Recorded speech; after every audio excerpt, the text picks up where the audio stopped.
Api di Bukit Menoreh. Cerita, Esa Mintarja. Audiobook, novel silat. Bab 547. Gelagah Putih pun tertegun. Namun ia pun menarik nafas lega ketika ia mendengar suara istrinya. "Lepaskan aku. Bawa aku kepada suamiku." Terdengar suara tertawa. Tidak hanya seorang laki-laki, tetapi terdengar suara tertawa beberapa orang laki-laki. Seorang di antara mereka berkata, "Jangan berteriak-teriak begitu, Nyi. Sebentar lagi Ki Jagabaya akan segera datang kemari. Kau akan ditemaninya agar kau tidak kesepian." Sekarang Ki Jagabaya sedang menyelesaikan sedikit persoalan, karena ia harus menerima dua orang tamu yang nampaknya membawa berita penting. Entah berita, entah perintah. "Aku tidak mau menunggu Ki Jagabaya. Aku ingin menemui suamiku." Gelagah Putih yang berada di longkangan itu pun termangu-mangu sejenak. Jika ada orang pergi ke dapur, ia harus mencari tempat persembunyian yang rapat. Karena itu, sebelum ada orang pergi ke dapur, maka Gelagah Putih telah mempersiapkan tempat untuk bersembunyi di longkangan itu. Dalam pada itu, untuk memberi isyarat kepada istrinya akan keberadaannya di longkangan, maka Gelagah Putih pun telah menirukan suara seekor burung malam. Gelagah Putih pernah tinggal di hutan saat menjalani berbagai macam laku, maka Gelagah Putih dapat menirukan suara burung hantu tepat seperti suara burung hantu yang sebenarnya. Meskipun demikian, dengan suara itu Gelagah Putih dapat menyampaikan pesan kepada Rara Wulan. Orang-orang yang berada di rumah Ki Jagabaya tidak menghiraukan suara burung malam yang sekilas terdengar di halaman belakang. Namun yang sejenak kemudian suara itu sudah menghilang dan tidak terdengar lagi. Tetapi bagi Rara Wulan, suara itu sangat berarti. Dengan demikian Rara Wulan pun mengetahui bahwa suaminya telah berada di halaman rumah Ki Jagabaya itu pula. Teriakan-teriakan Rara Wulan pun tiba-tiba menjadi semakin keras, bahkan rasa-rasanya rumah Ki Jagabaya itu telah tergetar. Tiba-tiba saja terdengar suara seorang laki-laki yang berat. Sumbat mulut perempuan itu jika ia tidak mau diam. Suaranya terdengar dari peringgitan, sehingga tamuku bertanya apakah ada seseorang yang sedang sakit.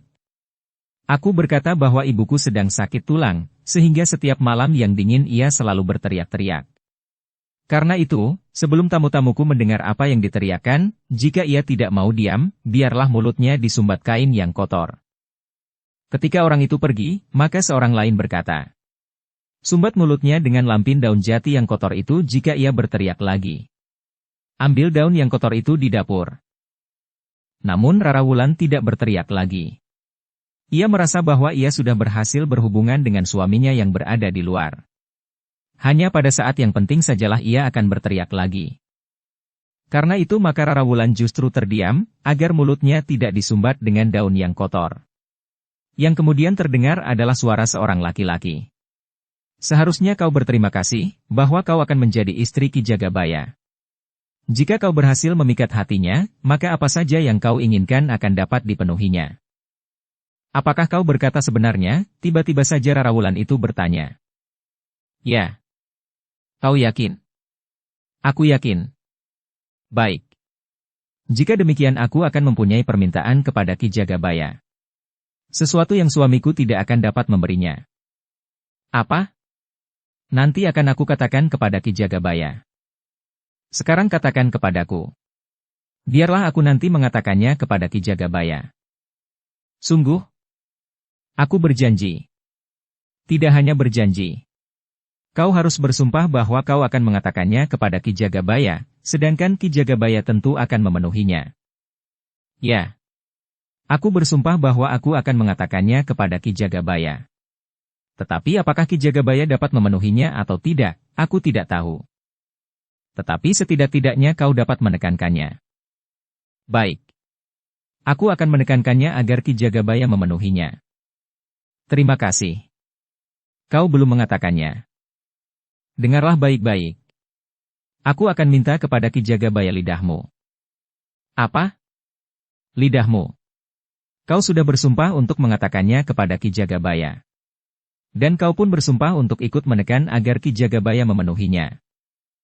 "Gila. Sekali lagi kau menyebutnya, aku akan membunuhmu."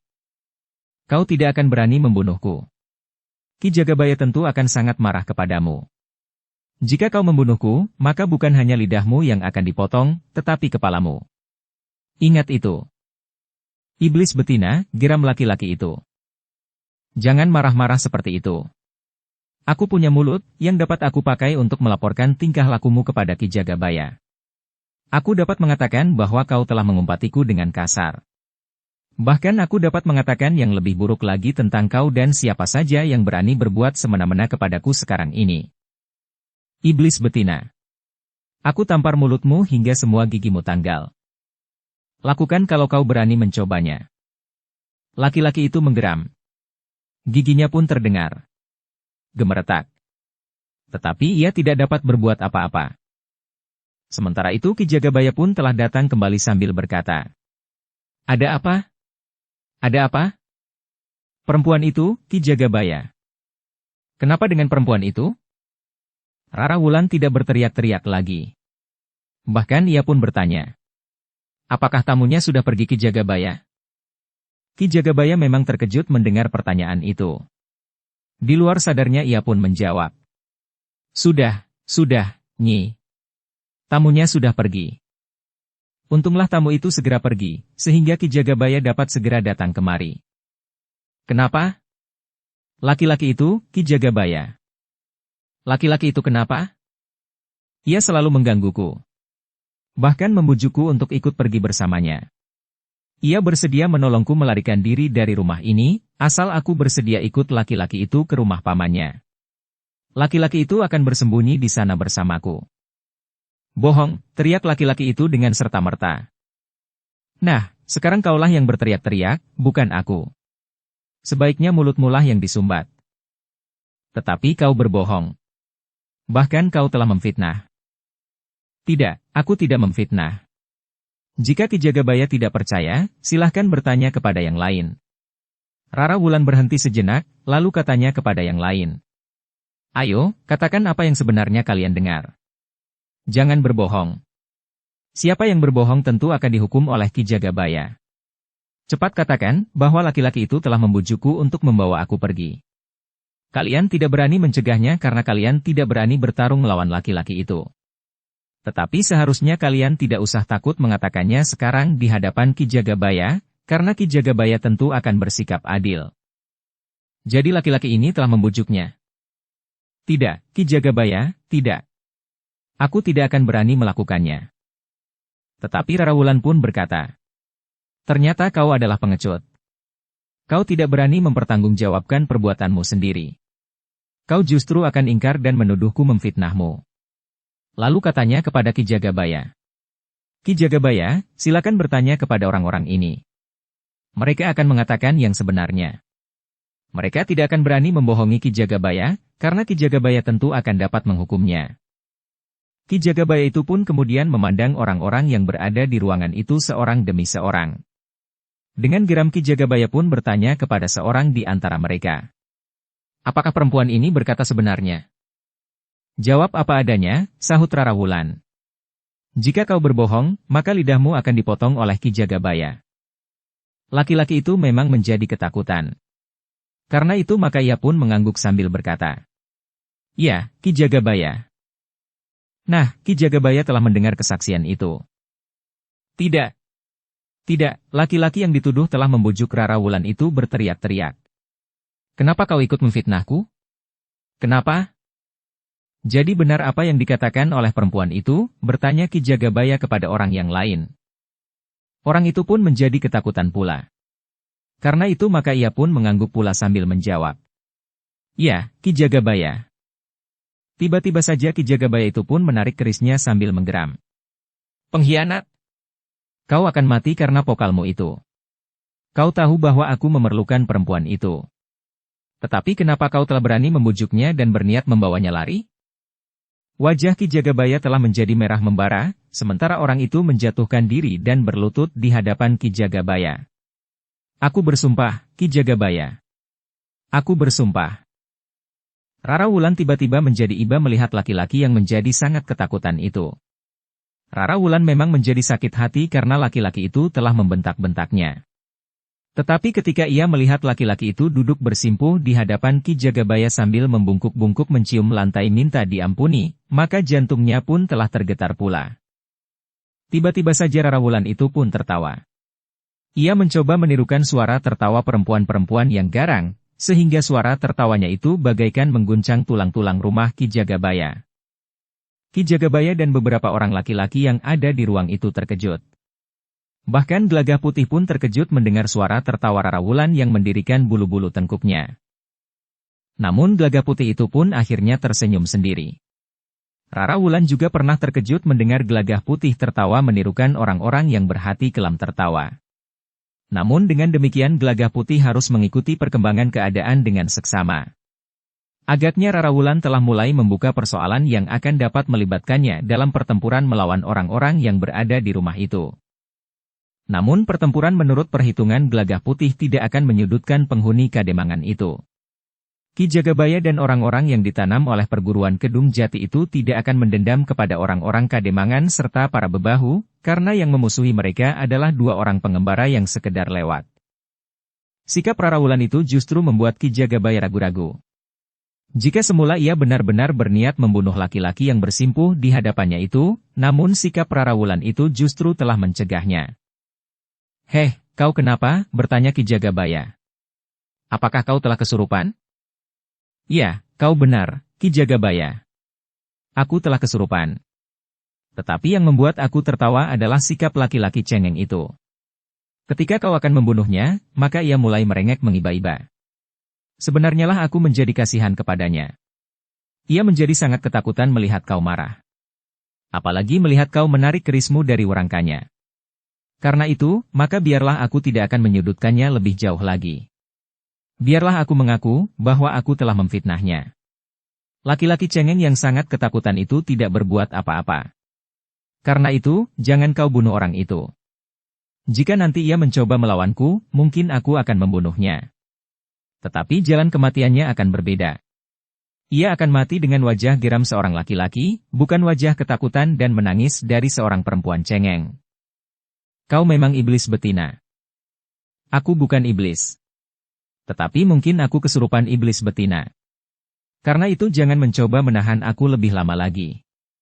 Biarlah aku pergi, agar aku tidak menyebarkan kematian di sini." "Kau kira kau ini siapa, heh?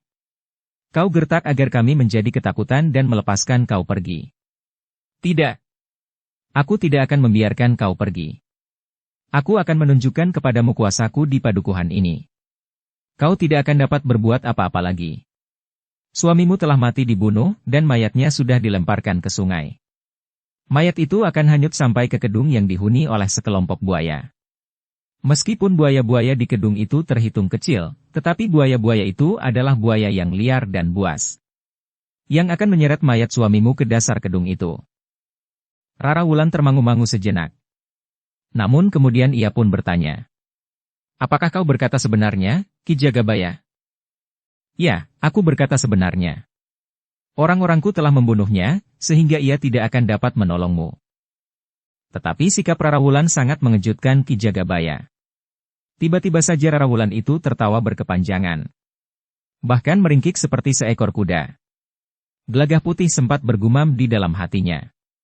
Kapan Rarawulan itu belajar meringkik?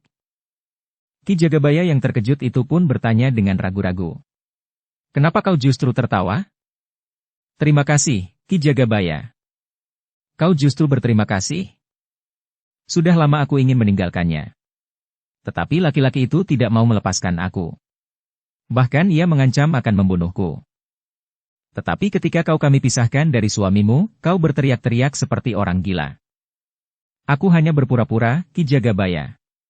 Jika aku tidak melakukannya, maka jika ia kembali, ia akan menjadi sangat marah kepadaku. Ia akan memukuli aku seperti kebiasaannya." Ki Jagabaya justru menjadi semakin ragu untuk mempercayai perempuan itu. Ia melihat sikap perempuan itu benar-benar seperti sosok iblis betina. Apakah perempuan ini perempuan gila? Pertanyaan itu telah mengusik hati Ki Jagabaya. Namun ketika Rarawulan itu tertawa lagi berkepanjangan, maka Ki Jagabaya berkata, "Singkirkan perempuan itu, bawa perempuan itu ke tepian, sebagaimana suaminya. Lemparkan mayatnya ke sungai itu." Orang-orang yang berada di ruang itu pun segera bersiap. Laki-laki yang merasa telah difitnah oleh Rara Wulan itulah yang pertama-tama menangkap lengan Rara Wulan. Ia ingin menyeret perempuan itu dan membunuhnya di tepian. Tetapi Rara Wulan tidak ingin pergi ke tepian dan berhadapan hanya dengan pengikut Ki Jagabaya. Tetapi Rara Wulan itu ingin membuat perhitungan langsung dengan Ki Jagabaya sendiri. Karena itu, ketika orang-orang yang ada di ruangan itu berusaha menangkapnya dan menyeretnya keluar, Rara Wulan itu sama sekali tidak melawan. Tetapi demikian ia berada di longkangan yang memisahkan bangunan utama dengan dapur, ia segera meronta. Beberapa orang pun kemudian telah terlempar. Seorang yang kepalanya membentur tiang, berteriak kesakitan. Ki Jagabaya yang mendengar suara riuh itu pun segera pergi ke longkangan pula. Ia pun menjadi sangat terkejut ketika ia melihat beberapa orang telah terlempar jatuh. Dua orang yang berusaha menerkam, tiba-tiba saja jatuh tersungkur. Kaki Rara Wulan sempat mengenai perut seorang di antara mereka, kemudian tangan Rara Wulan yang terjulur dengan telapak tangan yang terbuka telah menapak di dada yang lain. Meskipun orang-orang yang terjatuh itu segera bangkit, namun mereka masih juga berdesis menahan sakit. Ada yang dadanya merasa sesak. Ada yang lambungnya terasa nyeri. Ada yang tulang-tulangnya bagaikan menjadi retak. Ki Jagabaya itu pun menjadi sangat marah. Dengan geramnya ia berteriak. Heh, perempuan iblis! Siapakah kau sebenarnya, heh? Kau sudah menyebutnya. Aku adalah perempuan iblis, yang mengembara dari satu tempat ke tempat yang lain. Dengar, heh, Jagabaya yang tidak tahu malu. Seharusnya kau bercermin di belumbang yang airnya tidak bergetar. Lihat wajahmu. Kaulah hantu yang paling menakutkan. Karena itu maka segala solah tingkahmu itu harus dihentikan. Kau tidak pantas menjadi seorang Jagabaya, yang seharusnya menjadi pengayom. Yang seharusnya melindungi rakyatmu jika mereka mendapat ancaman, apalagi bahaya yang sebenarnya. Tetapi kau justru sebaliknya. Kau tidak melakukannya. Meskipun aku tidak menyaksikan, tetapi apa yang kau lakukan atas kami berdua, dua orang pengembara, telah mencerminkan tingkah lakumu di Kademangan ini. Karena itu kelakuanmu harus dihentikan. Jika Jagabaya di Kademangan ini bertingkah laku seperti kau, maka apa pula yang dilakukan oleh Ki Demang serta para bebahu? Mereka tentu merupakan kumpulan penghuni neraka jahanam ini.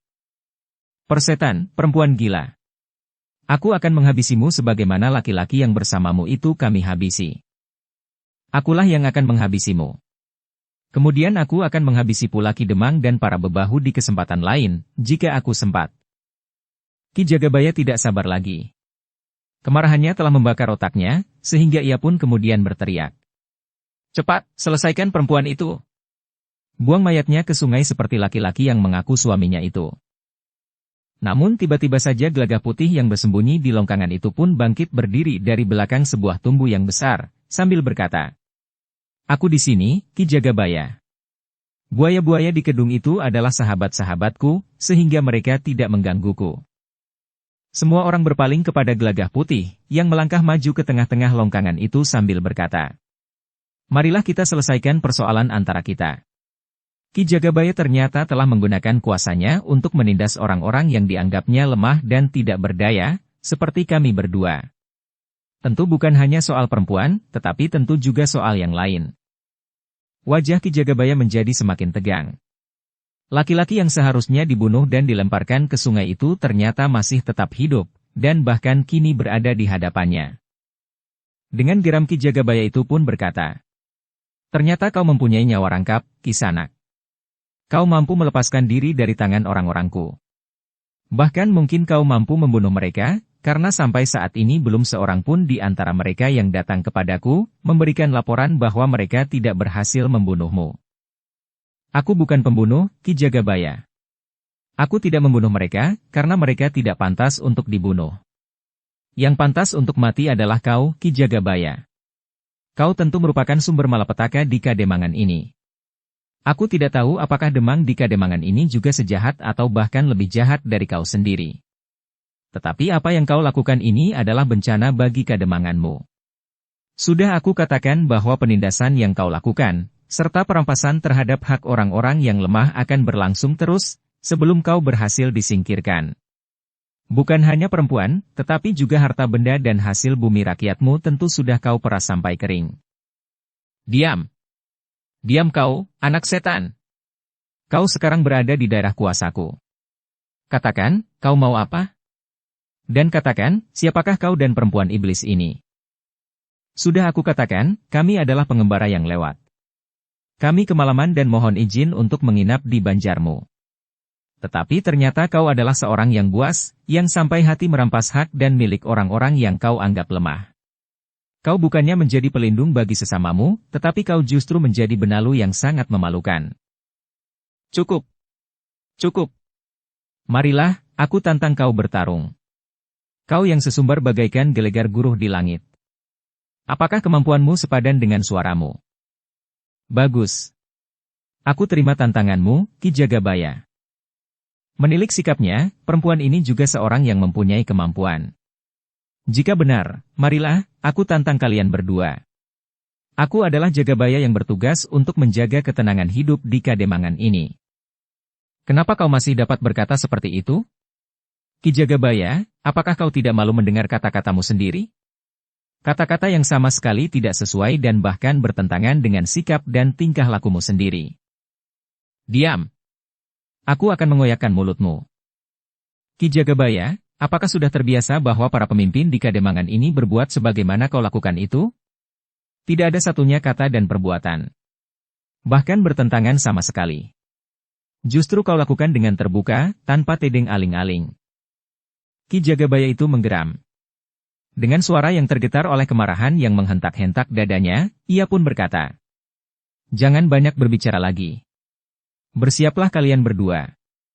Aku akan membunuh kalian berdua seperti membunuh kecoak. Kalian akan aku injak sampai hancur menjadi debu." Gelagah Putih dan Rarawulan pun segera mempersiapkan diri untuk menghadapi Ki Jagabaya yang menantang mereka berdua untuk bertarung bersama-sama. Menurut penglihatan Gelagah Putih dan Rarawulan, Ki Jagabaya memang seorang yang berilmu tinggi. Tetapi mereka sebenarnya mempunyai perhitungan bahwa mereka tidak perlu menghadapinya bersama-sama. Namun mereka tidak mau merendahkan lawannya, sehingga mereka berdua telah siap untuk menghadapi Ki Jagabaya. Seorang yang bertubuh tinggi, besar dan berdada lebar. Sambil bertolak pinggang orang yang bertubuh raksasa itu menggeram. "Bersiaplah. Aku akan melumatkan kalian berdua." Gelagah Putih dan Rarawulan tidak menjawab. Mereka berdiri tegak pada jarak yang tidak lebih dari selangkah. Namun ketika Ki Jagabaya itu mulai bergeser, maka Gelagah Putih dan Rarawulan yang telah menyingsingkan kain panjangnya itu bergeser pula untuk mengambil jarak. Ki Jagabaya tertegun sejenak. Semula ia mengira bahwa kedua orang yang mengaku suami istri itu akan bertempur berpasangan pada jarak yang pendek. Tetapi ternyata keduanya telah memisahkan diri dan menghadapi Ki Jagabaya dari arah yang berbeda. "Anak-anak dungu," berkata Ki Jagabaya di dalam hatinya. "Aku akan dapat membunuh mereka satu demi satu." Dalam pada itu, maka Ki Jagabaya pun mulai menyerang Gelagah Putih.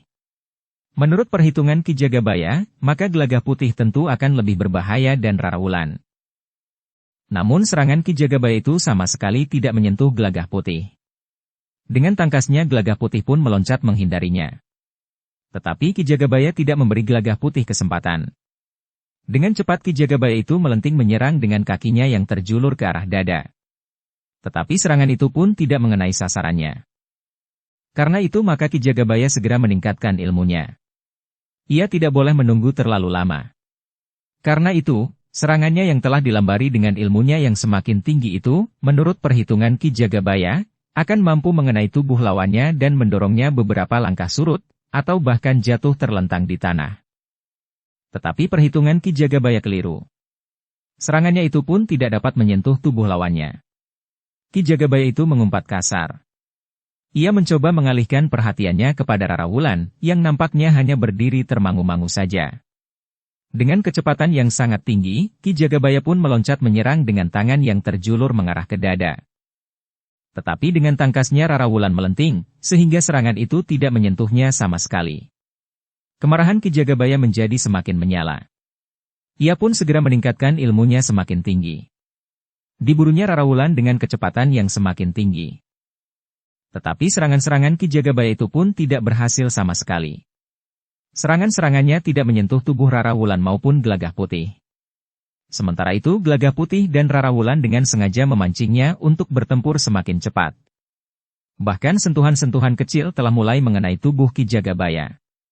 Namun sentuhan kecil yang semakin sering dari kedua suami istri itu mulai menyakiti tubuhnya. Ki Jagabaya menjadi bertambah marah.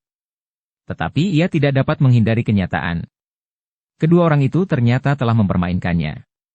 Tetapi Gelagah Putih dan Rara Wulan ternyata tidak bertempur dengan meningkatkan kemampuan mereka sampai ke puncak sehingga Ki Jagabaya itu segera dapat mereka lumpuhkan. Tetapi Gelagah Putih dan Rara Wulan justru menunggu sampai Ki Jagabaya menjadi tidak berdaya dengan sendirinya. Setiap kali Gelagah Putih dan Rara Wulan memancing Ki Jagabaya untuk mengerahkan tenaga dan kemampuannya. Sementara Gelagah Putih dan Rara Wulan itu berloncatan dengan tangkasnya menghindari serangan-serangan Ki Jagabaya. Iblis! Setan tetekan! Genderuwo, umpat Ki Jagabaya. Aku akan segera membunuh kalian. Apa yang akan kau pakai untuk membunuh kami? Berdiri saja kau sudah tidak mampu, sahut Rara Wulan sambil tertawa. Ki Jagabaya yang berdiri terhuyung-huyung itu telah kehilangan tenaganya. Ki Jagabaya itu sudah terpancing untuk mengerahkan tenaganya, sementara Gelagah Putih dan Rara Wulan seakan-akan hanya sekedar menggodanya. Tetapi akhirnya, setiap sentuhan Gelagah Putih dan Rara Wulan telah mampu menggoyahkan keseimbangannya, sehingga Ki Jagabaya itu terjatuh di tanah. Mula-mula Ki Jagabaya masih mengingat harga dirinya, sehingga ia tidak minta bantuan orang-orangnya. Ki Jagabaya sendiri yang menantang kedua orang laki-laki dan perempuan itu bertempur melawannya. Tetapi ternyata ia tidak mampu berbuat banyak. Tetapi akhirnya Ki Jagabaya tidak mempunyai pilihan lain. Dengan geram ia pun berkata, "Apa yang kalian lihat? Heh? Cepat kepung tempat ini. Tangkap kedua orang yang ingin melarikan diri ini. Jangan ragu-ragu. Jika keduanya melawan, bunuh saja mereka." Para pengikut Ki Jagabaya itu menjadi ragu-ragu sejenak. Mereka sama sekali tidak melihat kedua orang itu ingin melarikan diri. Yang mereka lihat justru Ki Jagabaya yang sudah kehilangan kesempatan sama sekali. Bahkan berdiri pun Ki Jagabaya sudah tidak tegak lagi. Tetapi para pengikut Ki Jagabaya yang mengenal wataknya itu tidak berani mendahuluinya. Sebelum Ki Jagabaya memberikan perintah, maka para pengikutnya hanya dapat menunggu, meskipun mereka melihat Ki Jagabaya sudah mengalami kesulitan. Baru setelah Ki Jagabaya memberikan aba-aba, meskipun aba-aba itu agak samar, para pengikutnya mulai bergerak. Tetapi sebagian dari mereka telah merasakan betapa perempuan itu memiliki kemampuan yang tinggi. Beberapa orang pengikut Ki Jagabaya itu pun dengan serentak telah menyerang Gelagah Putih dan Rara Wulan. Ki Jagabaya setelah beristirahat sejenak, telah terjun pula bersama orang-orangnya di arena pertempuran. Tetapi mereka sama sekali tidak berdaya. Jangankan melawan dua orang. Untuk melawan Rara Wulan sendiri pun mereka mengalami kesulitan. Dalam pertempuran yang terjadi kemudian, para pengikut Ki Jagabaya itu pun telah terpelanting dari arena. Ada di antaranya yang membentur pintu longkangan. Ada yang tubuhnya terbanting di bebatuan. Ada yang terbanting jatuh di tanah, sehingga tulang-tulang punggungnya serasa patah. Dalam pada itu, Ki Jagabaya sendiri sudah tidak berdaya. Dengan kemampuannya yang sangat tinggi, serta pengetahuannya tentang susunan syaraf dan urat-urat nadi yang dipelajarinya dari kitab Namaskara, maka Gelagah Putih dan Rara Wulan memahami benar simpul-simpul syaraf di tubuh seseorang. Karena itu maka Gelagah Putih pun telah menekan beberapa simpul syaraf Ki Jagabaya, menyesatkannya, sehingga syaraf tubuhnya tidak dapat bekerja sebagai seharusnya. Ki Jagabaya yang sudah menjadi sangat letih itu pun kemudian terjatuh di tanah. Dengan susah payah ia masih mencoba untuk bangkit. Namun terasa ada sesuatu yang tidak sewajarnya di tubuhnya. "Kau akan banyak kehilangan kemampuanmu, Ki Jagabaya," berkata Gelagah Putih. "Kau akan menjadi seorang yang lemah dan kehilangan tataran ilmumu yang tinggi." Wajah Ki Jagabaya menjadi merah membara. Tetapi apa yang terjadi pada dirinya membuatnya sangat ngeri. Jika ia kehilangan kemampuannya, maka ia tidak akan dapat lagi mempertahankan kedudukannya. Dengan demikian berarti bahwa ia akan tersingkir dari jalur kekuasaan Demak dan perguruan Kedung Jati. Tetapi kenyataan itu tidak dapat diingkarinya. Ki Jagabaya itu merasakan kelainan pada dirinya, pada tubuhnya dan pada ilmunya. Tiba-tiba saja kemarahan Ki Jagabaya itu pun meledak. Dengan geram ia pun berteriak. Bunyikan kentongan dengan irama titir. Biarlah seluruh kademangan ini bangun dan mengepung kedua orang perampok ini, serta membunuhnya beramai-ramai. Jangan lakukan, teriak Gelagah Putih tidak kalah lantangnya. Jika hal itu kalian lakukan, maka akan jatuh korban yang tidak terhitung banyaknya di padukuhan ini. Kami berdua terpaksa membunuh untuk menyelamatkan diri kami. Yang pertama-tama akan mati adalah Ki Jagabaya serta orang-orang yang sekarang berada di sini. Ki Jagabaya menjadi ragu-ragu sejenak. Namun kemudian ia pun berteriak pula. Aku tidak peduli. Bunyikan kentongan. Beberapa orang yang kesakitan itu pun berusaha untuk bangkit. Mereka berusaha untuk meninggalkan longkangan itu untuk mencapai kentongan yang berada di serambi depan. Tetapi Gelagah Putih justru tertawa. Katanya, baiklah. Biar mereka membunyikan kentongan.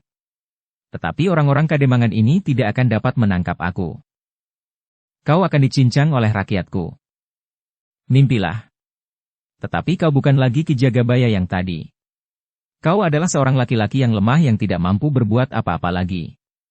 Jangankan sebagai Jagabaya, sebagai penunggu Banjar pun kau tidak pantas lagi. Persetan. Ia pun kemudian berteriak keras sekali. Bunyikan kentongan. Marilah kita tinggalkan neraka ini, berkata Gelagah Putih kepada Rara Wulan. Rara Wulan mengangguk sambil menjawab. Baiklah, Kakang. Kita akan pergi. Itu lebih baik daripada membunuh banyak orang di sini. Bahkan membunuh Ki Jagabaya. Sejenak kemudian Gelagah Putih dan Rara Wulan pun segera meninggalkan longkangan itu. Mereka justru masuk ke dapur dan hilang lewat pintu yang lain. Mereka muncul di kebun belakang. Kemudian melintasi rumpun bambu yang gelap serta meloncati dinding di belakang. Sementara itu terdengar suara kentongan yang ditabuh di rumah Ki Jagabaya itu. Sedangkan Gelagah Putih dan Rara Wulan pergi ke Banjar untuk singgah sebentar minta diri kepada penunggu Banjar. Penunggu Banjar itu terkejut. Baru saja ia memberitahukan kepada istrinya dengan suara yang sendat, bahwa laki-laki yang minta izin untuk bermalam di Banjar itu sudah dihabisi di tepian. Dari mana kau tahu, Kakang? Bertanya istrinya. Aku mengikuti mereka beberapa lama. Tetapi ketika beberapa orang membawanya ke tepian, maka aku pun yakin bahwa laki-laki yang masih terhitung muda itu akan diakhiri hidupnya. Namun tiba-tiba saja Gelagah Putih dan Rara Wulan telah mengetuk pintunya. Jadi kau dapat membebaskan dirimu, Ger? Bertanya laki-laki penunggu Banjar itu. Yang Maha Agung masih melindungi aku, Paman. Marilah, masuklah. Tidak, Paman. Jika aku berada di sini, maka aku akan dapat menyulitkan Paman. Karena itu biarlah kami berdua minta diri. Paman dapat mengatakan bahwa Paman tidak melihat kami lagi. Tetapi suara kentongan itu, Ger. Orang-orang Kademangan ini akan keluar dari rumah mereka. Aku kira rakyat Kademangan ini tidak akan berbuat apa-apa meskipun mereka keluar dari rumah mereka. Mereka tahu apa saja yang telah dilakukan oleh Ki Jagabaya. Ya, Ger. Kami sebenarnya segan melakukan perintah Ki Jagabaya dan para bebahu yang lain. Sudahlah, Paman. Kami berdua minta diri. Tetapi harap Paman ketahui bahwa setelah malam ini, Ki Jagabaya akan berubah untuk beberapa lama. Mungkin ada orang yang dapat menyembuhkannya. Tetapi ia memerlukan waktu yang panjang. Demikianlah, Gelagah Putih dan Rara Wulan itu pun segera meninggalkan Banjar. Dalam kegelapan mereka menyusup lorong-lorong kecil yang kemudian sampai di tepian. Mereka pun kemudian menyeberangi sungai dan naik ke tebing yang rendah di seberang sungai. Sementara itu, suara kentongan masih saja menggema. Semua orang laki-laki telah keluar dari rumah mereka. Suara kentongan di seluruh padukuhan pun kemudian saling sahut-menyahut. Beberapa orang laki-laki yang sudah terlatih segera berada di rumah Ki Jagabaya. Dengan geram Ki Jagabaya pun memerintahkan untuk mencari seorang laki-laki dan seorang perempuan yang mengaku sebagai suami istri. Tangkap mereka, hidup atau mati. Bawa mereka kemari. Jika mereka terbunuh, seret mayatnya ke rumahku, teriak Ki Jagabaya. Beberapa orang laki-laki itu pun segera berpencar. Tetapi mereka sudah tidak menemukan lagi Gelagah Putih dan Rara Wulan, yang sudah berjalan semakin jauh dari padukuhan itu. Ternyata di padukuhan itu pun terdapat perbedaan pendapat tentang kuasa di Demak. Ada di antara mereka yang meyakini bahwa Demak akan dapat mengambil kembali kuasa dari Mataram. Kanjeng Pangeran Puger adalah saudara yang lebih berhak untuk duduk di atas tahta, karena Pangeran Puger adalah saudara tua dari Kanjeng Sultan yang bertahta di Mataram. Tetapi ada yang menjadi cemas, bahwa kuasa Demak akan bertindak sewenang-wenang dan bahkan menindas rakyat di Padesan, sebagaimana yang tercermin pada tingkah laku para petugas yang telah lebih dahulu datang di Padesan itu. Meskipun demikian, tidak ada yang mampu membendung arus kekuasaan Demak, yang didukung oleh sebuah perguruan besar yang baru bangkit kembali. Di sisa malam itu, Gelagah Putih dan Rara Wulan bermalam di sebuah padang perdu. Mereka berhenti di bawah sebatang pohon yang besar. Mereka berdua duduk bersandar batangnya yang besarnya lebih dari 2 pelukan tangan mereka. "Tugas kita menjadi berkembang," berkata Gelagah Putih. "Ya," sahut Rara Wulan. "Kita tidak saja harus pergi ke Padepokan Jungwangi serta mengamati perkembangan perguruan Kedung Jati di sebelah utara Gunung Kendeng. Tetapi kita juga harus mengamati perkembangan sikap Kanjeng Adipati di Demak. Menurut pendapatku, sebaiknya kita langsung saja pergi ke Demak. Kita akan melihat langsung berbagai macam kegiatan serta perkembangan yang terjadi di Demak, setelah Demak berusaha menebarkan kuasanya." "Ya." Rara Wulan mengangguk. Namun kemudian katanya, "Tetapi sekarang aku mau tidur." Gelagah Putih menarik nafas panjang. Namun kemudian katanya, "Baiklah. Tidurlah. Biarlah aku berjaga-jaga.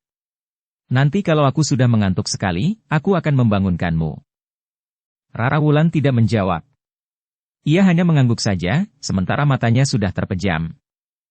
Sejenak kemudian Rara Wulan pun telah tertidur nyenyak, meskipun ia hanya duduk di atas rerumputan kering serta bersandar sebatang pohon. Tidak ada pembaringan yang tertata rapi seperti di penginapan. Bahkan udara yang basah telah mengusap wajahnya. Gelagah Putih sempat memperhatikan wajah istrinya. Sambil menarik nafas panjang, ia pun berkata di dalam hatinya, "Setelah kami menyelesaikan tugas kami kali ini, kami akan berhenti bertualang. Seharusnya Rara Wulan akan dapat hidup sewajarnya sebagaimana sebuah keluarga, dengan hadirnya beberapa orang anak." Gelagah Putih pun menarik nafas panjang. Wajah Rara Wulan dengan mata terpejam itu kelihatan tenang dan damai. Tidak ada pancaran kebencian dan dendam sama sekali. Tetapi di dalam pengembaraan itu, kadang-kadang Rara Wulan terpaksa harus membunuh sesamanya. Gelagah Putih pun kemudian bangkit berdiri. Ia pun kemudian bergeser beberapa langkah, keluar dari bayangan rimbunnya daun dari sebatang pohon yang besar itu. Ketika Gelagah Putih menengadahkan wajahnya, dilihatnya langit bersih. Bintang-bintang tertabur di langit yang luas, dari cakrawala sampai ke cakrawala.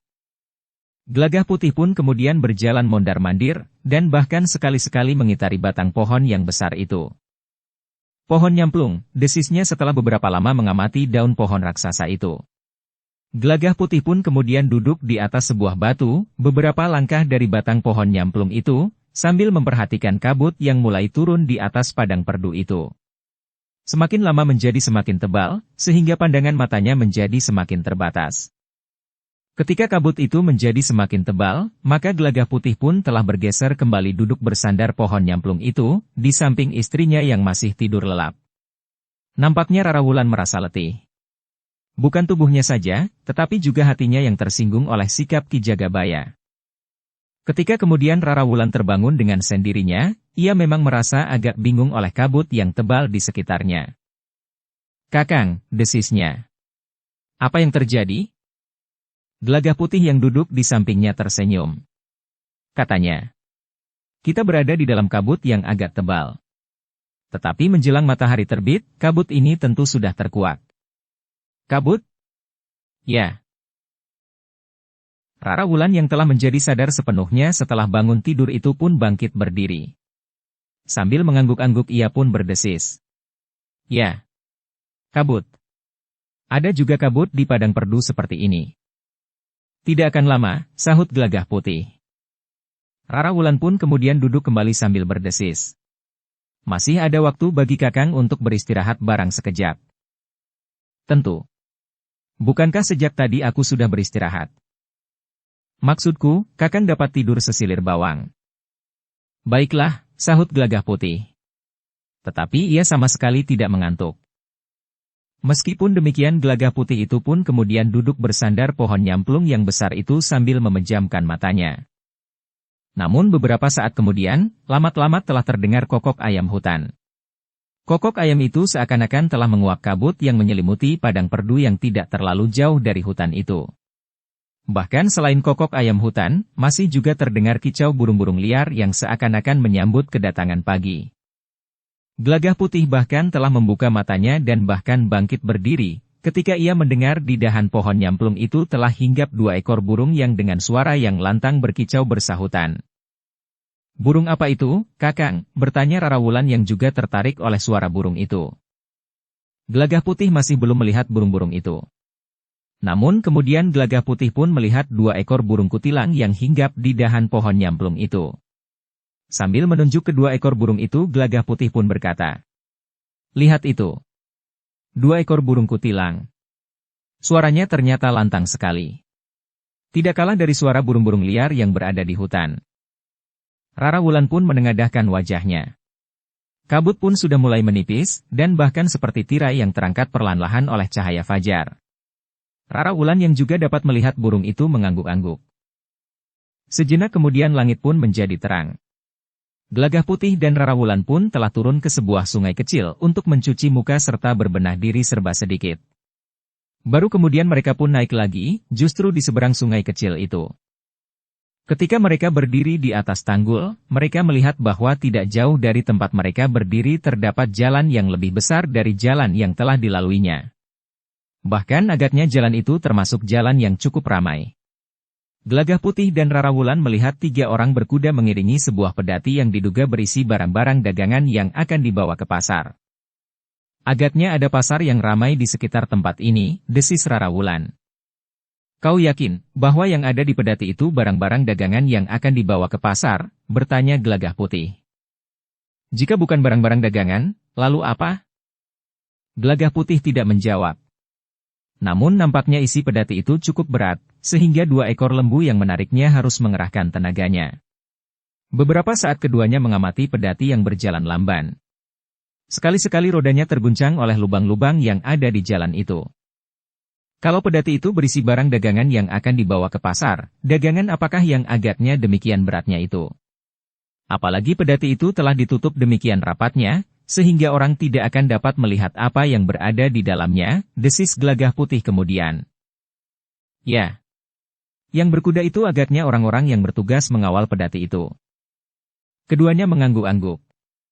Namun tiba-tiba saja roda pedati itu terperosok ke dalam sebuah lubang yang agak dalam, sehingga kedua ekor lembunya tidak kuat lagi menarik pedati itu keluar dari lubang itu. Tiba-tiba 3 orang telah berloncatan dari dalam pedati itu. Ternyata di samping barang-barang yang dibawanya, ada 3 orang yang berada di dalam pedati. Seorang saisnya serta 2 orang yang nampaknya sebagaimana orang-orang berkuda itu, mengawal barang-barang yang dibawa dalam pedati itu. Ketiga orang yang berloncatan keluar dari dalam pedati itu mencoba membantu mendorong pedati itu. Bahkan mencoba mengangkat rodanya dari lubang yang dalam. Tetapi ketiga orang itu tidak mampu mengangkat roda pedati itu. "Turunlah," berkata salah seorang dari ketiga orang itu kepada ketiga orang berkuda yang mengiringi pedati. 3 orang penunggang kuda itu pun berloncatan turun pula. Bersama-sama, ke-6 orang itu berusaha mengangkat roda pedati, sementara lembunya berusaha dengan sekuat tenaga menariknya. Tetapi pedati yang terhitung besar dan ditarik oleh 2 ekor lembu itu sama sekali tidak bergerak. "Apa sebaiknya yang harus kita lakukan?" bertanya seorang di antara mereka. Seorang yang agaknya memimpin kawan-kawannya itu pun berkata, "Kita kurangi muatannya." "Apakah kita akan membuangnya?" "Tidak, bodoh. Kita turunkan. Nanti setelah lewat lubang itu, kita akan memuatnya lagi." Yang lain pun mengangguk-angguk mengiyakan. Seorang di antara mereka berkata, "Ya, kita kurangi berat pedati itu." Demikianlah, maka ke-6 orang itu pun kemudian telah membuka kerudung pedati itu. Mereka pun kemudian menurunkan sebagian muatan dari pedati itu dan meletakkannya di pinggir jalan. Gelagah Putih dan Rara Wulan terkejut. Ketika beberapa ikat dari barang-barang yang ada di pedati itu diturunkan, maka Gelagah Putih pun berdesis, "Senjata!" "Ya." Rara Wulan pun menjadi berdebar-debar melihat beberapa ikat tombak pendek telah diturunkan. Sebenarnya lah bahwa keenam orang itu telah menurunkan beberapa ikat tombak pendek dan pedang. Baru kemudian mereka mencoba untuk mendorong gerobak itu lagi. Karena gerobak itu masih belum bergerak maju, maka mereka telah menurunkan beberapa ikat lagi. Gelagah Putih dan Rara Wulan pun kemudian menyadari bahwa tidak seharusnya mereka menonton orang-orang yang sedang sibuk menurunkan beberapa ikat senjata dari pedati itu. Jika pedati itu harus dikerudungi dengan rapat, maka senjata-senjata itu tentu dikirim dengan rahasia ke tempat-tempat yang rahasia pula. Namun Gelagah Putih dan Rara Wulan pun segera mengetahui, dihubungkan dengan perkembangan keadaan, bahwa senjata-senjata itu tentu akan dikirim untuk mempersenjatai orang-orang yang mengikuti latihan-latihan keprajuritan sepekan 2 atau 3 kali. Nampaknya Demak dan perguruan Kedung Jati kali ini bersungguh-sungguh dengan persiapan yang matang, desis Rara Wulan. Ya, jawab Gelagah Putih. Tetapi sebaiknya kita tidak berdiri di sini. Sebaiknya kita menyingkir saja. Ya. Mereka tentu tidak senang jika mereka mengetahui ada orang lain yang tidak mereka kenal menyaksikannya. Gelagah Putih dan Rara Wulan pun kemudian berniat kembali menuruni tebing yang rendah dan menyingkir sepanjang tepian. Tetapi ternyata seorang di antara mereka yang menurunkan senjata dari pedati itu melihatnya. Siapa orang itu? Desis orang yang melihat Gelagah Putih dan Rara Wulan yang menyingkir itu. Kawan-kawannya pun segera berpaling. Ketika mereka melihat Gelagah Putih dan Rara Wulan, maka orang yang agaknya memimpin tugas pengiriman senjata itu berteriak. Heh, Kisanak! Berhenti! Mereka sudah melihat kita, Kakang. Ya. Kita tidak dapat menghindar lagi. Keduanya pun kemudian berhenti. Mereka berdiri di atas tanggul sungai, menunggu 4 orang di antara ke-6 orang itu mendatangi mereka. Sedangkan 2 orang yang lain tetap di tempatnya menunggui senjata-senjata itu. Beberapa langkah di hadapan Gelagah Putih dan Rara Wulan, ke-4 orang itu pun berhenti. Dengan wajah yang gelap, orang yang nampaknya memimpin pengiriman senjata itu bergeser maju selangkah sambil berkata dengan nada yang berat. Siapakah kalian berdua, Kisanak? Kami adalah 2 orang pengembara. Kami menyusuri padukuhan demi padukuhan untuk mengenali dunia yang luas ini. Apakah hubungan di antara kalian berdua? Dukung channel Novel Silat dengan subscribe, follow, like, komen dan share. Perempuan ini adalah istriku. Kami berselisih dengan keluarga kami, sehingga kami telah diusir dari rumah kami. Tetapi rumah itu memang bukan rumahku, tetapi rumah pamanku. Orang yang berwajah gelap itu memandang Gelagah Putih dan Rara Wulan berganti-ganti. Dengan curiga orang itu berkata, Kenapa kalian memperhatikan kami? Pedati yang terpaksa kami turunkan sebagian muatannya itu. Aku tidak memperhatikan Kisanak serta pedati dan isinya itu. Kami baru saja mencuci muka di sungai itu. Demikian kami naik ke atas tanggul, kami melihat ada pedati yang berhenti karena rodanya terperosok ke dalam lubang yang agak dalam. Semula kami berniat untuk membantu mendorong, tetapi setelah kami melihat isi dari pedati itu setelah Kisanak turunkan, maka kami membatalkan niat kami. Kami berniat untuk pergi dan tidak mengetahui apa-apa tentang pedati yang berisi senjata itu. Apapun alasannya, tetapi kalian sudah mengetahui isi dari pedati itu. Karena itu, aku minta kalian ikut aku sampai ke padukuhan di belakang bulak itu. Kami akan menyerahkan kau kepada petugas kami di padukuhan itu. Selanjutnya biarlah mereka yang memutuskan, apa yang akan mereka lakukan terhadap Kisanak berdua, sementara kami akan melanjutkan perjalanan kami. Senjata-senjata itu tidak kami peruntukkan bagi padukuhan di belakang bulak itu. Tetapi senjata-senjata itu akan kami kirimkan ke tempat yang lebih jauh untuk keperluan yang khusus. Satu lingkungan yang selama ini tidak pernah tenang karena ulah segerombolan perampok yang sangat ganas. Rakyat di lingkungan itu memerlukan senjata. Karena itu maka kami mengirimkan senjata ke padukuhan itu, agar rakyatnya sempat mempertahankan dirinya. Kisanak, kenapa kami berdua harus ikut bersama Kisanak? Bukankah kami tidak berbuat apa-apa? Apakah salah, jika kami berpapasan dengan Kisanak yang mengawal sebuah pedati yang membawa senjata, untuk menolong rakyat yang dihantui oleh gerombolan perampok? Tetapi kalian telah melihat rahasia pengiriman senjata itu. Kenapa harus dirahasiakan, Kisanak?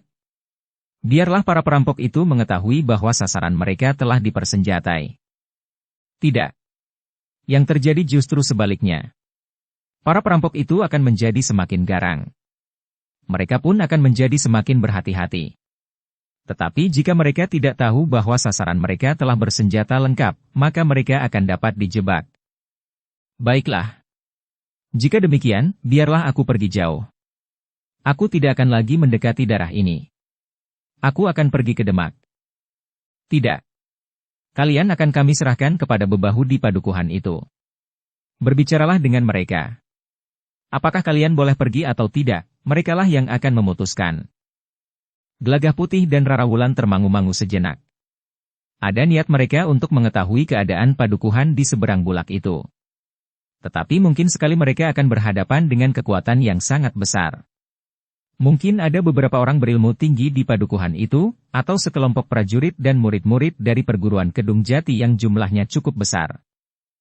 Karena itu, baik Gelagah Putih maupun Rarawulan memperhitungkan bahwa lebih baik menghadapi orang-orang yang ada di hadapan mereka itu, daripada mereka yang berada di padukuhan, yang belum diketahui jumlah serta kemampuan mereka. Gelagah Putih pun kemudian berdesis. Bukankah kita tidak perlu pergi ke padukuhan itu, Rara? Kita tidak akan meloncat ke dalam lubang yang dalam dan gelap, yang tidak kita ketahui dasarnya serta apa saja yang ada di dasar lubang itu. Ya. Aku sependapat, Kakang, jawab Rarawulan. Apa yang Kisanak katakan? Bertanya orang yang berwajah gelap itu. Maaf, Kisanak. Kami berkeberatan untuk pergi ke padukuhan itu. Kami akan melanjutkan perjalanan kami. Jika kami singgah serta menunggu keputusan para bebahu, kami akan banyak kehilangan waktu. Jika kalian tidak merasa bersalah, kalian tidak perlu takut menghadap para bebahu serta petugas-petugas kami yang ada di padukuhan itu. Kami tidak takut, Kisanak. Kami hanya tidak ingin kehilangan banyak waktu. Sementara itu, jika benar apa yang kalian katakan tentang senjata itu, maka itu bukannya rahasia. Kalian tentu tidak merasa perlu untuk membawa kami kepada para bebahu dan petugas-petugas kalian di padukuhan itu. Namun tiba-tiba Rarawulan bertanya. Siapakah sebenarnya yang kalian maksud dengan petugas-petugas kalian itu? Orang itu mengerutkan dahinya. Pertanyaan itu tidak diduganya sebelumnya. Namun demikian, orang yang berwajah gelap itu menjawab. Kami adalah para prajurit dari pasukan yang khusus untuk memberantas kejahatan dari Demak. Karena itu kalian harus tunduk kepada kami. Tetapi Rarawulan itu pun berkata pula. Kisanak, biarlah kami berdua melanjutkan perjalanan. Waktuku sudah banyak terbuang. Demikian pula waktu Kisanak. Bukankah lebih baik bagi kalian untuk menyelesaikan pekerjaan kalian? Bahkan jika kalian minta, kami akan bersedia membantu kalian mendorong pedati itu keluar dari lubang yang agak dalam itu. Cukup. Aku memang tidak ingin membuang waktu lebih lama lagi. Cepat ikut kami. Bantu kami mendorong pedati itu, tetapi setelah itu kalian harus ikut bersama kami. Gelagah Putih menggeleng sambil menjawab. Sayang, Kisanak. Aku tidak dapat ikut bersama kalian. Tetapi kami bersedia membantu mendorong pedati kalian. Kami akan dapat melakukannya tanpa kalian. Setelah sebagian dari muatannya sudah kami turunkan, maka kedua ekor lembu itu akan dapat menariknya. Tetapi yang penting bagi kalian adalah justru ikut bersama kami sampai ke padukuhan di belakang bulak itu. Maaf, Kisanak. Bagaimanapun juga kami berkeberatan. Apakah kami harus memaksa? Kami akan dapat mengikat tangan kalian pada pedati itu, sehingga kalian akan terseret sampai ke padukuhan di belakang bulak. Jika kalian tidak ingin terhina seperti itu, maka sebaiknya kalian ikut kami dengan sukarela. Kalian tidak dapat memaksa kami. Adalah hak kami untuk menentukan kemana kami akan pergi, karena kami tidak merasa harus menuruti perintah kalian. Orang yang berwajah gelap itu menggeram. Ia pun kemudian memerintahkan kepada orang-orangnya. Tangkap keduanya. Ikat tangannya dan kemudian ikatkan talinya pada pedati itu. Aku akan mengambil tali itu di pedati, Kakang, berkata seorang di antaranya. Berteriak sajalah. Biarlah salah seorang dari kedua orang yang menunggui senjata itu membawa tali ijuk itu kemari. Orang itu pun segera berteriak kepada kawannya agar kawannya itu membawa tali ijuk kepada mereka. Sebenarnya lah seorang di antara kedua orang yang menunggui pedati itu telah berlari-lari membawa tali ijuk. Jangan bodoh, berkata orang yang berwajah gelap itu. Jika kalian mencoba untuk melawan, maka nasib kalian akan menjadi semakin buruk. Jika kami melawan Kisanak, justru karena kami ingin memperbaiki nasib kami. Karena itu, jangan paksa kami. Cukup, orang yang berwajah gelap itu menjadi marah. Kami berlima, dan kau hanya seorang diri. Betapapun tinggi ilmumu, maka akhirnya kau akan aku seret di belakang pedati bersama istrimu itu. Bukankah kau lihat, bahwa aku tidak sendiri? Apa yang dapat dilakukan oleh istrimu? Kita akan melihat, apa yang dapat dilakukannya. Orang itu menggeram. Kemudian sekali lagi ia berteriak. Lakukan! Tangkap kedua orang itu. Jika mereka melawan, kalian tahu apa yang harus kalian lakukan. Gelagah Putih dan Rara Wulan pun segera mempersiapkan diri menghadapi segala kemungkinan. Ketika kemudian Rara menyingsingkan kain panjangnya, sehingga yang nampak dikenakannya adalah pakaian khususnya, maka orang berwajah gelap itu pun segera menyadari bahwa ia telah berhadapan dengan orang yang mengaku suami istri yang tentu mempunyai bekal ilmu kanuragan. Karena itu maka ia pun kemudian berkata, agaknya kalian memang bukan orang kebanyakan. Mungkin kalian sengaja dikirim oleh Pajang atau Mataram untuk mengamati kesiagaan Demak. Karena itu maka kesalahan kalian di mata kami menjadi semakin besar. Jangan menyesal bahwa kami akan mengeterapkan hukuman yang murwat kepada telik sandi yang disusupkan ke daerah kami. Kenapa kau tiba-tiba saja mengira bahwa kami adalah petugas sandi? Aku sudah mengatakan bahwa kami adalah pengembara. Kami tidak mempunyai hubungan apa-apa dengan Pajang atau Mataram. Kami hanya akan lewat dalam pengembaraan kami, karena kami tidak mempunyai tempat lagi di lingkungan keluarga kami. Seorang petugas sandi tidak akan demikian mudahnya mengaku tentang dirinya. Tetapi alangkah bodohnya kalian. Pakaian perempuan itu sudah menunjukkan bahwa ia bukan perempuan kebanyakan. Tentu bukan seorang perempuan yang terusir dari keluarganya. Kau salah menilai keadaan kami. Persetan, geram orang berwajah gelap itu. Lalu terdengar aba-abanya lebih tegas lagi. Tangkap mereka. Cepat. Tetapi berhati-hatilah. Mereka adalah petugas sandi yang tentu berbekal ilmu pula. Keempat orang yang mendapat perintah itu pun segera bergerak. Dua orang menghadapi Gelagah Putih dan dua orang yang lain menghadapi Rara Wulan, yang telah bersiap pula untuk bertempur. Pertempuran pun segera terjadi. Gelagah Putih dan Rara Wulan tidak mau menyerah begitu saja kepada keempat orang yang akan menangkapnya. Namun Gelagah Putih dan Rara Wulan pun kemudian harus menjadi semakin berhati-hati pula. Ternyata keempat orang itu bukan orang kebanyakan. Mereka yang dipercaya untuk mengawal pengiriman senjata itu ternyata orang-orang yang berilmu pula. Demikianlah, pertempuran itu semakin lama menjadi semakin sengit. Tetapi ternyata bahwa untuk menangkap kedua orang suami istri itu bukan satu pekerjaan yang mudah bagi keempat orang pengawal pengiriman senjata itu. Bahkan semakin lama mereka justru menjadi semakin terdesak. Bergantian mereka terlempar dari arena dan terpelanting jatuh. Namun mereka pun segera meloncat bangkit kembali untuk meneruskan pertempuran yang semakin sengit. Orang yang berwajah gelap yang mengamati pertempuran itu menjadi berdebar-debar. Ternyata dua orang yang mengaku suami istri itu adalah dua orang yang berilmu tinggi, sehingga empat orang kawannya yang terlatih dengan baik itu tidak segera dapat mengalahkan mereka, apalagi menangkap dan mengikat tangannya. Orang berwajah gelap itu tidak mau berlama-lama. Sebagian dari senjata yang diturunkan dari pedati masih terletak di pinggir jalan, sehingga jika ada orang yang lewat, maka mereka akan melihat senjata-senjata itu. Sedangkan pedati yang terperosok ke dalam lubang itu pun masih belum sempat didorong maju. Karena itu maka orang berwajah gelap itu pun segera menyingsingkan lengan bajunya. Ia sendiri akan terjun ke arena, agar kedua orang yang mengaku suami istri itu segera dapat ditangkap dan diikat di belakang pedati. Dengan demikian maka orang itu pun segera menempatkan diri bersama dengan dua orang kawannya untuk melawan Gelagah Putih. Jika laki-laki itu sudah dikalahkannya, maka tentu akan mudah menghentikan perlawanan perempuan yang ternyata cukup garang itu. Gelagah Putih meloncat surut untuk mengambil jarak ketika lawannya menjadi 3 orang. Sebaiknya kau menyerah saja, berkata orang berwajah gelap itu. Kau tidak mempunyai kesempatan. Menyerah tentu lebih baik daripada jika kami harus menangkap kalian dengan kekerasan.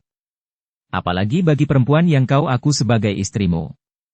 Kau tentu dapat membayangkan apa yang akan terjadi jika ia masih tetap saja memberikan perlawanan. Ia akan baik-baik saja, jawab Gelagah Putih.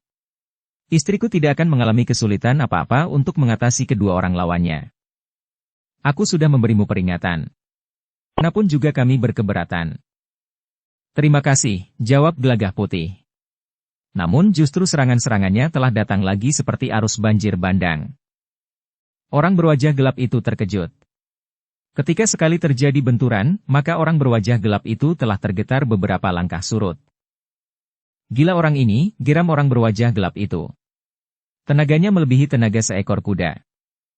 Sebenarnya lah Gelagah Putih yang harus berhadapan dengan tiga orang itu telah meningkatkan ilmunya. Berkali-kali serangan-serangannya mampu menembus pertahanan lawannya. Bahkan orang yang berwajah gelap itu harus mengaduh tertahan ketika kaki Gelagah Putih menyambar lambungnya. Pada saat orang itu masih memegangi lambungnya yang kesakitan, tiba-tiba saja seorang kawannya telah terlempar dari arena pertempuran, sehingga tubuhnya terbanting jatuh ke atas tanggul. Untunglah orang itu tidak terpelanting dan jatuh ke tepian. Dengan demikian maka orang yang berwajah gelap itu pun menjadi yakin bahwa lawannya memang seorang yang berilmu tinggi. Keberhasilannya menembus pertahanannya bukan hanya satu kebetulan, tetapi ia benar-benar memiliki kemampuan. Dengan demikian maka orang berwajah gelap itu bersama kedua orang kawannya telah menghentakkan kekuatan dan kemampuan mereka untuk menggempur pertahanan Gelagah Putih dari tiga arah. Sementara itu Rara Wulan pun masih bertempur melawan dua orang lawan. Kedua orang yang semula meremehkannya itu harus bertarung mati-matian untuk mempertahankan diri. Serangan-serangan Rara Wulan pun kemudian datang seperti badai. Kelima orang yang bertempur melawan dua orang yang mengaku suami istri itu menjadi semakin sengit. Tetapi kelima orang itu semakin lama menjadi semakin terdesak. Orang keenam yang masih menunggui senjata yang berada di pedati serta yang sudah terlanjur diturunkan itu pun tidak dapat tinggal diam. Ia pun segera berlari-lari ke arena pertempuran. Ternyata orang itu mempunyai perhitungan tersendiri. Ia tidak menempatkan diri bersama dua orang kawannya yang bertempur melawan Rara Wulan. Tetapi orang itu justru bergabung bersama ketiga orang kawannya, termasuk orang yang berwajah gelap. Ia memperhitungkan bahwa bersama ketiga orang kawannya, mereka akan segera dapat menguasai lawannya, bahkan membunuhnya. Dengan demikian maka mereka berenam akan mempunyai banyak kesempatan untuk menguasai perempuan yang diakunya sebagai istrinya itu. Dengan demikian maka sejenak kemudian, Gelagah Putih harus menghadapi 4 orang lawan yang tangguh, yang mendapat kepercayaan untuk mengirimkan senjata dari Demak. Gelagah Putih memang harus meningkatkan ilmunya pula. Dengan kemampuannya meringankan tubuhnya, maka Gelagah Putih mampu bergerak cepat sekali, sehingga keempat lawannya kadang-kadang merasa bahwa lawannya itu dapat menghilang dari pandangan mereka berempat. Ternyata meskipun orang-orang yang mengawal pengiriman senjata itu bertempur berempat, namun mereka tidak mampu mengatasi kemampuan Gelagah Putih. Bergantian mereka terlempar keluar dari arena. Sementara itu serangan-serangan Gelagah Putih benar-benar telah menyakiti tubuh mereka. Dalam pada itu, ternyata Rara Wulan menjadi tersinggung ketika ia melihat orang keenam itu justru bergabung dengan 3 orang lainnya. Rara Wulan merasa dirinya diremehkan. Justru karena itu maka Rara Wulan pun telah meningkatkan kemampuannya. Kedua orang lawannya itu pun segera mengalami kesulitan. Serangan-serangan Rara Wulan menjadi semakin sulit untuk dihindari. Jika kemudian terjadi benturan, maka kedua orang lawannya itu pun akan terpelanting dari arena. Karena semakin lama menjadi semakin sering, maka kedua orang lawan Rara Wulan itu akhirnya harus mengakui kenyataan bahwa mereka berdua tidak akan dapat memenangkan pertempuran itu. Apalagi setelah memeras segala tenaga dan kemampuan mereka, maka tenaga mereka pun sudah mulai menyusut. Sementara itu seluruh tubuh mereka semakin terasa sakit, karena serangan-serangan Rara Wulan yang seringkali menyusup pertahanan mereka. Dalam kesulitan yang tidak teratasi, maka seorang di antara mereka pun memberikan isyarat kepada kawan-kawannya yang bertempur melawan Gelagah Putih untuk segera datang membantu. Sebenarnya lah keempat orang itu pun merasa bahwa mereka semakin mengalami kesulitan melawan Gelagah Putih. Meskipun demikian, seorang di antara mereka telah meninggalkan Gelagah Putih dan bergabung dengan 2 orang lawannya yang bertempur melawan Rara Wulan. Tetapi ternyata bahwa ketiga orang itu pun belum cukup memadai untuk melawan Rara Wulan. Mereka pun masih saja terdesak. Serangan-serangan Rara Wulan masih saja mampu menembus pertahanan mereka. Dengan demikian maka pertempuran itu pun sudah menjadi tidak seimbang sama sekali. Keenam orang yang bertempur melawan dua orang suami istri itu semakin tidak berdaya, sehingga akhirnya seorang demi seorang mereka terkapar sambil mengerang kesakitan di atas rerumputan kering. Gelagah Putih yang kemudian berdiri di sebelah orang yang berwajah gelap itu pun berkata, "Jika aku mempergunakan bahasamu, maka aku sudah sewajarnya membunuhmu. Membunuh kawan-kawanmu. Jangan bunuh kami. Kami minta ampun.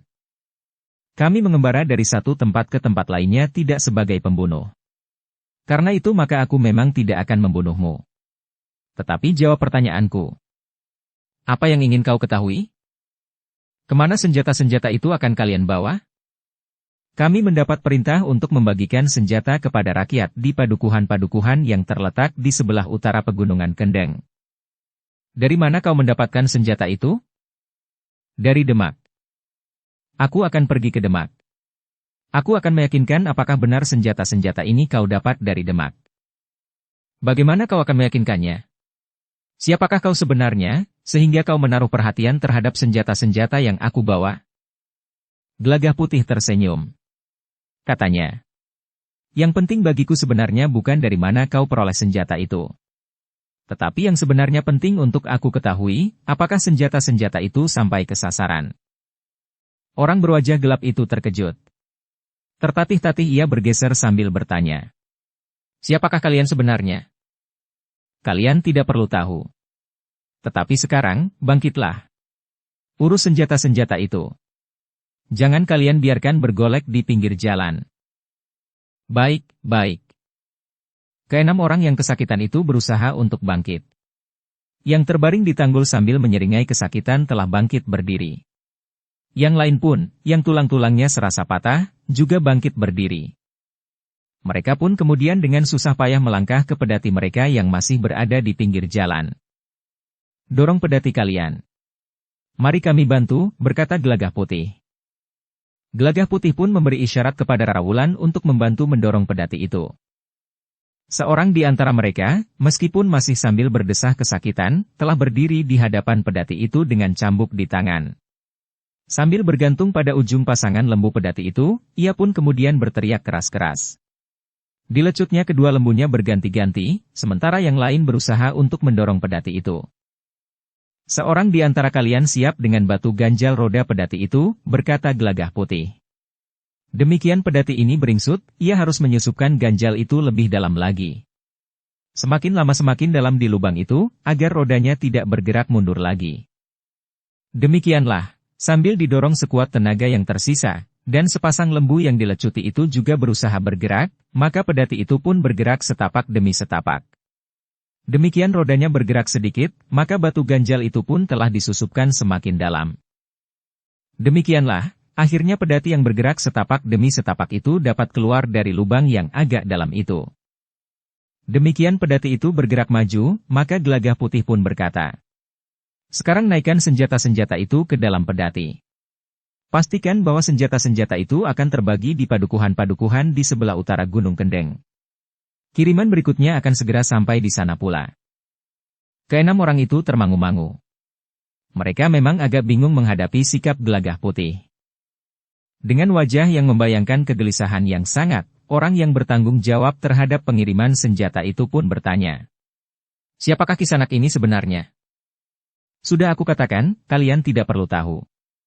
Sekarang pergilah, kami akan meneruskan pengembaraan kami." Gelagah Putih tidak berkata apapun lagi. Ia pun kemudian memberi isyarat kepada Rarawulan untuk meninggalkan tempat itu. Beberapa puluh langkah dari pedati itu, keduanya berpaling. Mereka melihat orang-orang yang membawa senjata itu sibuk menaikkan senjata-senjata itu ke dalam pedati. "Kakang," berkata Rarawulan, "kau membuat mereka bingung. Bahkan aku pun menjadi bingung. Apa yang sebenarnya ingin Kakang katakan kepada mereka?" "Aku sendiri juga bingung," jawab Gelagah Putih. "Tetapi aku mencoba untuk membuat kesan bahwa kita justru orang yang berpihak kepada Demak. Seandainya tidak, aku ingin agar mereka tidak menganggap kita petugas sandi dari Pajang atau Mataram. Jika mereka tahu, bukankah mereka tidak dapat berbuat apa-apa? Tetapi mereka akan menentukan sikap dan rancangan baru. Setidak-tidaknya mereka akan menjadi semakin berhati-hati terhadap petugas sandi dari Pajang dan Mataram." Rarawulan mengangguk-angguk. Memang lebih baik jika orang-orang yang membawa senjata itu tidak mencurigai mereka sebagai petugas sandi dari Pajang atau Mataram. Dalam pada itu, beberapa saat kemudian senjata-senjata yang diturunkan dari pedati itu sudah dinaikkan kembali. Bahkan beberapa saat kemudian pedati itu sudah bergerak lagi. 3 orang di antara orang-orang yang membawa senjata itu kembali duduk di punggung kudanya. Mereka masih saja sekali-kali mengaduh karena punggung mereka serasa patah. Sedangkan seorang lagi yang merasa di dadanya bagaikan menyala bara api, duduk bersandar tumpukan senjata di dalam pedati yang bergerak perlahan itu. Sedang 2 orang yang lain duduk di depan. Seorang di antaranya memegang kendali sepasang lembu yang menarik pedati itu. Orang yang berwajah gelap yang duduk di punggung kudanya itu pun berdesis.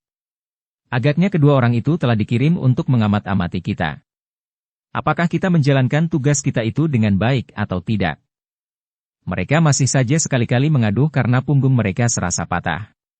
Sedangkan seorang lagi yang merasa di dadanya bagaikan menyala bara api, duduk bersandar tumpukan senjata. Ya. Agaknya keduanya petugas sandi justru dari Demak. Ya. Jika mereka orang Pajang atau Mataram, kita tentu sudah mereka bunuh. Mereka akan memusnahkan senjata-senjata itu. Mungkin dibakar. Ya. Namun dengan demikian, mereka akan melihat bahwa kita telah bekerja dengan bersungguh-sungguh. Bahkan mempertaruhkan nyawa kita. Tetapi orang yang berwajah gelap itu menjadi semakin gelap. Dengan nada dalam ia pun bergumam seakan-akan ditujukan kepada diri sendiri. Apa kata petugas sandi itu tentang diriku? Aku telah menyerah kepadanya, dan justru mengatakan bahwa senjata-senjata itu akan aku bawa ke daerah di sebelah utara Gunung Kendeng. Tentu tidak apa-apa. Jika mereka menganggap kita bersalah, maka sikap mereka tidak akan sebagaimana mereka lakukan. Mereka justru membantu kita mendorong pedati itu. Bahkan mengatakan bahwa kiriman berikutnya akan segera menyusul. Orang berwajah gelap itu terdiam.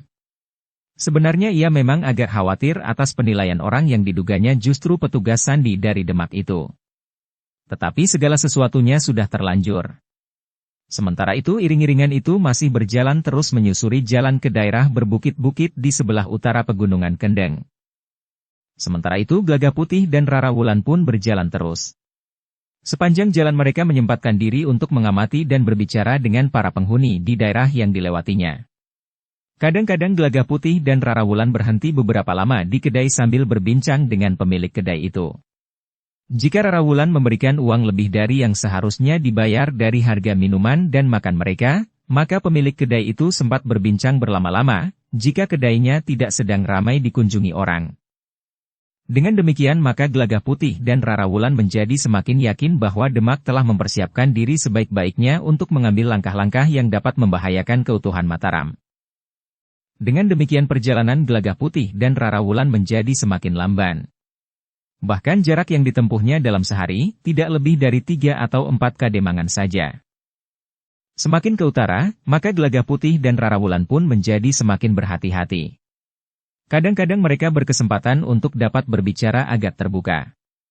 Tetapi kadang-kadang Gelagah Putih dan Rara Wulan justru harus menahan diri jika perasaannya sebagai petugas dari Mataram sering tersinggung. Bahkan orang-orang yang mengaku dari perguruan Kedung Jati yang merasa mendapat kesempatan bertindak atas nama Demak yang sebenarnya, mencoba untuk mengambil hati rakyat sehingga mereka dengan ikhlas berdiri di pihak Demak. Mereka telah mempersiapkan diri untuk berjuang menuntut keadilan, bahwa sebenarnya lah Kanjeng Adipati Demak mempunyai hak yang lebih besar untuk bertahta daripada Kanjeng Sultan di Mataram. Meskipun lambat, namun Gelagah Putih dan Rara Wulan pun tetap saja bergerak ke utara. Ketika Gelagah Putih dan Rara Wulan bermalam di banjar sebuah pedukuhan, maka Gelagah Putih dan Rara Wulan mengetahui bahwa mereka sudah tidak terlalu jauh lagi dari sebuah padepokan yang disebut Padepokan Jungwangi. Penunggu banjar yang masih belum terlalu tua itu ternyata dapat banyak diajak berbicara tentang padepokan itu. Adalah kebetulan bahwa istri penunggu banjar itu adalah seorang penjual makanan di pasar yang tidak terlalu jauh dari padepokan itu. Karena itu, ada alasan bagi Rara Wulan untuk memesan makanan yang akan dibawanya sebagai bekal di perjalanannya esok. Setiap pagi sebelum fajar, makanan kami sudah siap, berkata penunggu banjar itu. Jika Kisanak memesannya, maka sebelum fajar tentu sudah kami sediakan. Terima kasih, sahut Rara Wulan sambil menyerahkan sekeping uang perak. Kami tidak mempunyai uang kembalinya. Kami tidak mempunyai uang sebanyak itu, desis istri penunggu Banjar itu. Tidak apa-apa, Mbokayu. Biarlah uang kembalinya aku titipkan saja kepada Mbokayu. Bahaya itu, Nyi, bahaya. Uang itu bagaikan mempunyai kaki, sehingga tanpa kita ketahui tiba-tiba saja uang itu sudah tidak ada lagi di kampil. Rara Wulan tertawa. Nyi, berkata penunggu Banjar itu. Jika uang sekian banyaknya ada di tangan kami, maka kami tidak akan mampu mencegah keinginan kami untuk mempergunakannya. Tidak apa-apa, Kakang. Gelagah Putihlah yang menyahut. Kakang dapat mempergunakan uang itu. Kakang tidak usah ragu-ragu. Atau katakan saja, uang itu memang kami peruntukkan bagi Kakang berdua. Jadi, apakah kami harus menyediakan makanan segerobak esok pagi? Tidak, bukan begitu. Sediakan saja beberapa bungkus agar kami tidak kesulitan membawanya. Sedangkan uang itu dapat kalian pergunakan untuk keperluan apa saja. Gelagah Putih termangu-mangu sejenak. Namun ia pun kemudian berkata, Kakang, aku baru saja mendapat rejeki banyak. Kita berbagi keberuntungan. Apakah uang itu uang panas atau uang gelap? Tidak, tidak. Yakinlah. Aku baru saja menyembuhkan anak gadis seorang yang kaya raya. Seharusnya aku akan diambil menantu. Tetapi aku sudah beristri, sehingga orang kaya itu memberi uang kepada kami berdua banyak sekali. Bersambung ke bab 548. Dukung kami dengan subscribe, follow, like, komen dan share. Terima kasih.